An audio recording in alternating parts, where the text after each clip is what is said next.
ഞാനിപ്പോൾ ബാലിക്കുള്ളൊരു യാത്രയിലാണ്.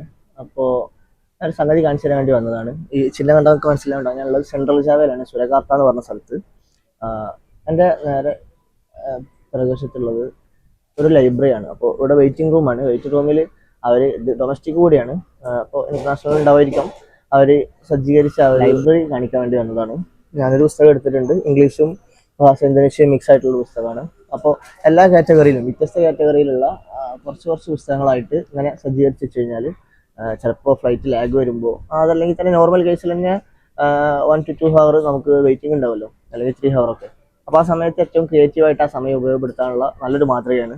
ഞാൻ സൗത്ത് ഈസ്റ്റ് ഏഷ്യൻ രാജ്യങ്ങളിൽ, സൗത്ത് ഏഷ്യയിലും ഇല്ലെന്നാണ് എൻ്റെ അറിവ്, അല്ലെങ്കിൽ വളരെ റെയറാണെന്നാണ്, ഞാൻ ശ്രദ്ധിച്ചിട്ടില്ല.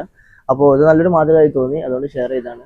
ഒരു ലൈബ്രറി ഉണ്ടെങ്കിൽ നമുക്ക് അടിപൊളിയായിരിക്കും. എല്ലാ രൂപത്തിലുള്ള കുറച്ച് പുസ്തകങ്ങൾ, അത്യാവശ്യമുള്ള കുറച്ച് കുറച്ച് പുസ്തകങ്ങൾ ഉണ്ടെങ്കിൽ ഏറ്റവും നന്നായിട്ട് ആ സമയം ഉപയോഗപ്പെടുത്താൻ കഴിയും. അപ്പോൾ നല്ലൊരു മാതൃകയായി തോന്നി, ഷെയർ ചെയ്താണ്.